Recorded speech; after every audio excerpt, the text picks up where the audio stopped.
नमस्कार दोस्तों। हम सभी जानते हैं कि कश्मीरी पंडितों के साथ क्या हुआ।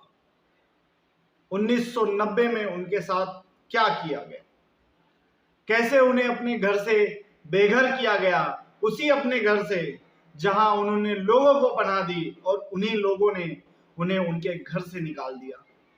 कई लोग उस दिन पूजा कर रहे थे, दिया जलते छोड़ गए। कई लोग उस रात जो है बर्तन धो रहे थे, बर्तन धोते हुए चल दिए। सब कुछ वहीं बिखरा हुआ। कई लोगों के शर्ट, कई लोगों के कपड़े वहीं आज भी रस्सियों पर सूख रहे हैं। कई ने जलते हुए चूल्हे पर अपना चावल रखकर छोड़ दिया और निकल भागे। दोस्तों, कभी हम सफर पर निकलते हैं तो हम इंतजार करते हैं, हमारे घर वाले इंतजार करते हैं कि कैसे हम अपने घर पर पहुंचे, कब हम अपने घर पर पहुंचेंगे। दोस्तों, कश्मीरी पंडित पिछले 32 सालों से इंतजार कर रहे हैं कि वो अपने घर पर कब पहुंचेंगे। 2 घंटे की देर होती है तो माँ का कई बार फोन आता है, लेकिन दोस्तों सोचिए 32 सालों से जो अपने घर से दूर है उन्हें कैसा लगता होगा। हर रात जब शाम होती है, हर दिन जब शाम होता है, रात होती है, तो घर याद आता है, अपने घर लौटने की याद आती है। लेकिन दोस्तों कोई सुनने वाला नहीं, उनके लिए कौन खड़ा होगा, इसका इंतजार आज भी है। बहरहाल दोस्तों, मैं मोहित दुबे आज आपके सामने कश्मीर पंडितों के लिए सबसे पहले रक्षक के रूप में खड़े होने वाले 9वें गुरु तेग बहादुर सिंह जी के बारे में कुछ बताने आया हूं, कुछ सुनाने आया हूं। और जिस तरीके की यात्राएं इतिहास में कश्मीर के साथ हुई है, कश्मीरियों के साथ हुई है, वहां के हिंदुओं के साथ हुई है, वो मैं आज आपको बताने आया हूं।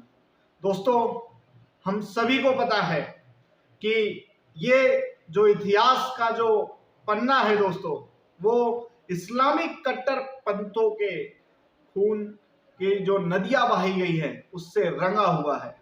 पन्ने रंगे हुए हैं पूरी तरीके से। और जिस तरफ आप उठाकर देखेंगे, क्रूर शासकों द्वारा किस तरीके से भारतीय संस्कृति और भारतीय धर्म का अपमान हुआ है, इससे इतिहास के पन्ने पूरी तरीके से भरे पड़े हैं।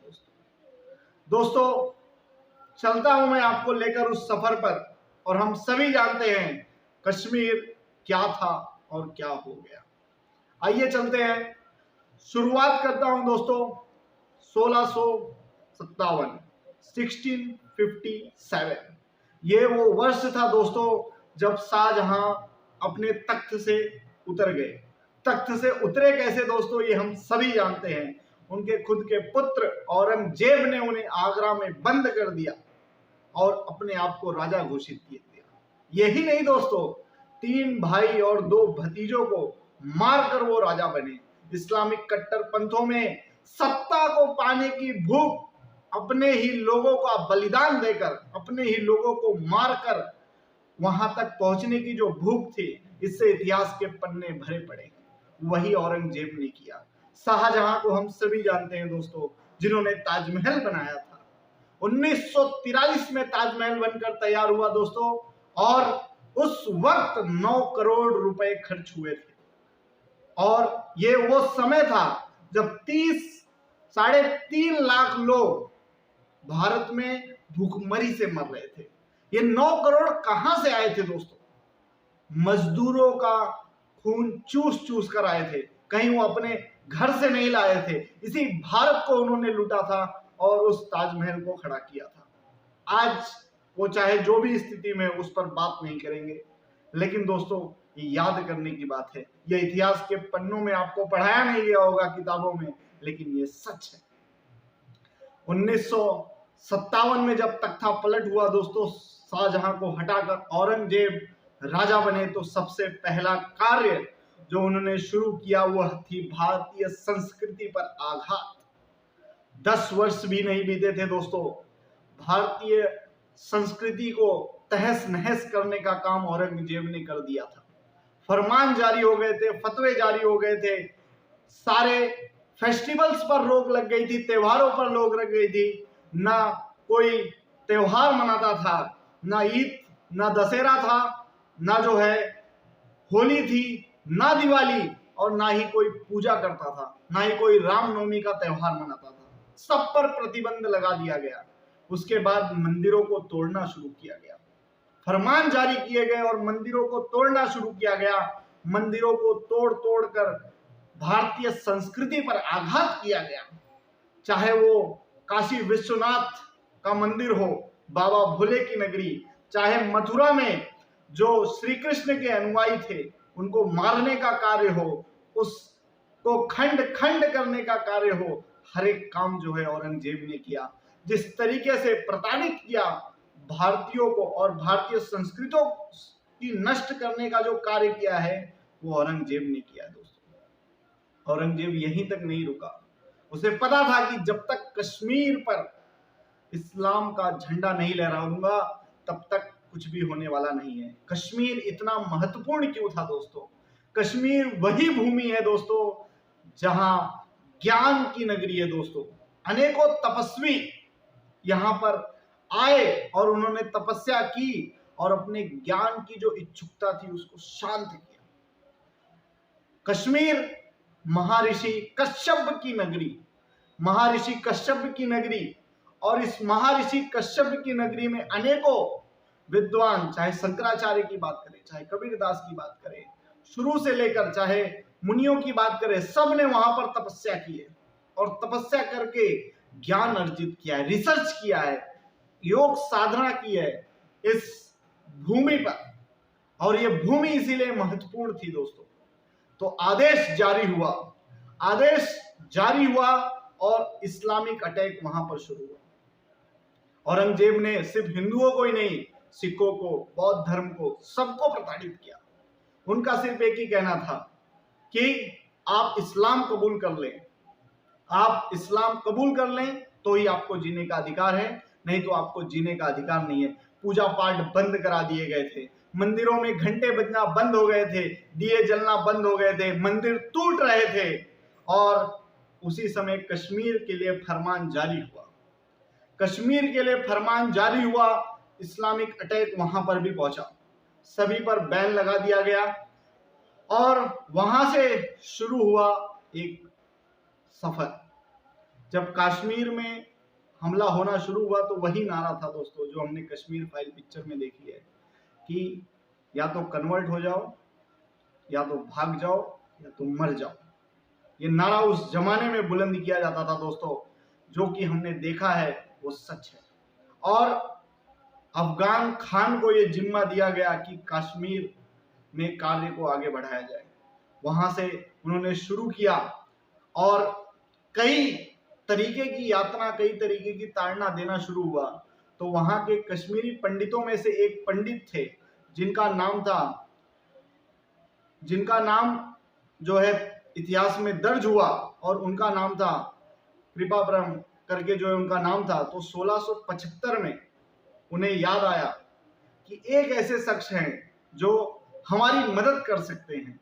तो मदद किससे उन्होंने मांगी? तो वहां से निकलकर वो पहुंचे 90वें गुरु, सिखों के 90वें गुरु, गुरु तेग बहादुर के पास।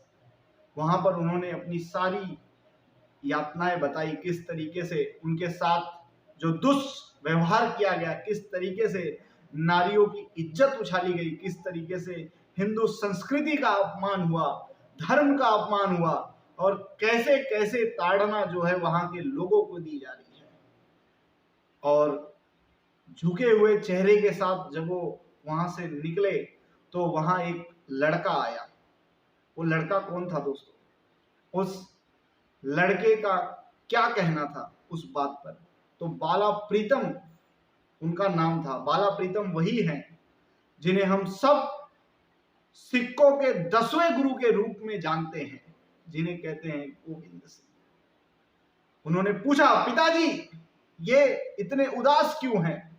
कश्मीरी पंडित इतने उदास क्यों हैं, क्या बात है? तो उन्होंने सारी व्यथा बताई। तो गुरु गोविंद सिंह जी ने एक सवाल पूछा, पिताजी इनकी इस यातना का निवारण कैसे होगा? इसको सुलझाया कैसे जा सकता है, इसको खत्म कैसे किया जाता है। तो उन्होंने बताया, बेटा इसके लिए बलिदान देना होगा। तुरंत उस समय वहां पर बाला प्रीतम ने कहा, पिताजी क्या सोच रहे हैं, निकलिए और बलिदान दीजिए। ऐसे वक्तव्य सुनने के बाद वहां पर बैठे सभा में लोग पूछने लगे कि अगर आपके पिता ने बलिदान दे दिया तो आप अनाथ हो जाएंगे, आपकी माता विधवा हो जाएगी। उस वक्त जो जवाब आया वो सुनकर आप आश्चर्य हो जाएंगे। उन्होंने कहा कि अगर मेरे एक अनाथ होने से, मेरे माता विधवा होने से अगर सैकड़ों बच्चे अनाथ होने से बच सकते हैं, सैकड़ों माताएं विधवा होने से बच सकती हैं, तो मैं अनाथ होने के लिए तैयार हूं और मेरी माता विधवा होने के लिए तैयार है। ऐसे वचन सुनकर जो है तुरंत वहां पर फैसला लिया गया, कश्मीरी पंडितों को सम्मान के साथ विदा किया गया और उनके साथ औरंगजेब के लिए एक फरमान या औरंगजेब के लिए एक संदेश भेजा गया। गुरु तेग बहादुर सिंह ने कहा कि यदि तुम तेग बहादुर सिंह को इस्लाम कबूल करवा लोगे तो सारे कश्मीर पंडित जो है इस्लाम कबूल कर लेंगे। तो वहां से औरंगजेब का फरमान जारी हुआ, आदेश आया कि आ जाओ। दिल्ली बुलाया गया उनको, तो दिल्ली निकल गए। उन्होंने गुरु गोविंद सिंह को जो है अपना जो है उत्तराधिकारी बना दिया और 10वें गुरु के रूप में स्थापित किया।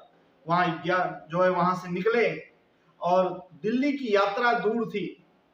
दिल्ली की यात्रा के लिए कई रास्तों से गुजरना था।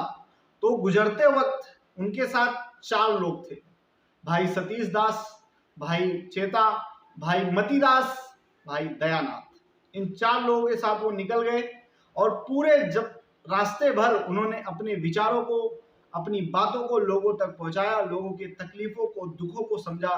लोग उनको मानने लगे, लोग उनको जानने लगे। ये संदेश जो है औरंगजेब के पास पहुंचा। औरंगजेब ने तुरंत आगरा तक पहुंचे थे, वो उन्हीं के आदेश पर आगरा से उनको कैप्चर करवाया, उनको बंदी बनाया। बंदी बनाकर दिल्ली में जो है उनको प्रस्तुत किया और प्रस्तुत करते ही सबसे पहली जो बात औरंगजेब ने कही, इस्लाम कबूल कर लो, मैं तुम्हें जिंदा छोड़ दूंगा।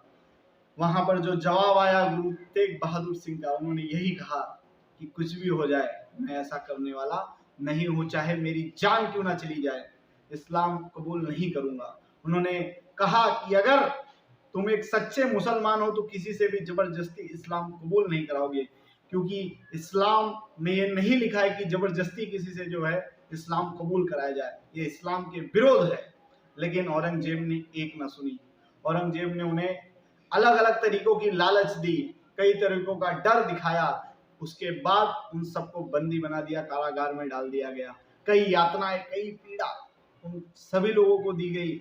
लेकिन दोस्तों वो टस से मस नहीं हुए, और होते भी कैसे, वो सच्चे सिख, वो सच्चे गुरु थे और जिन्होंने अपने समाज के लिए, अपने लोगों के लिए अपने प्राणों की आहुति दी, अपने सर कटाए हैं। उस पीढ़ी से वो आते थे। तो लास्ट में क्या किया, औरंगजेब ने एक एक करके चारों जो उनके साथी थे उनको मार दिया। कैसे मारा, एक को खौलते हुए पानी में डाल दिया, एक को आरी से कटवा दिया, एक को कपड़े में लपेट कर जिंदा जला दिया। और फिर वो दिन आया दोस्तों, वो दिन था 11 नवंबर 1675। 11 नवंबर 1675 ये वही दिन था दोस्तों जब चांदनी चौक में भरे बाजार में उनका सर कलम करने का आदेश दिया गया। और ये वही दिन था जिस दिन गुरु तेग बहादुर जी ने सबसे बड़ी श्रद्धांजलि, सबसे बड़ी जो है अपने जानों की आहुति दी। और ऐसे शख्स को आज मैं नमन करता हूँ, उनको श्रद्धांजलि अर्पित करता हूँ। और कश्मीरी पंडितों के सबसे पहले रक्षक के रूप में उन्होंने अपना स्थान स्थापित किया। ऐसे गुरु को मेरा नमन। नमस्कार दोस्तों।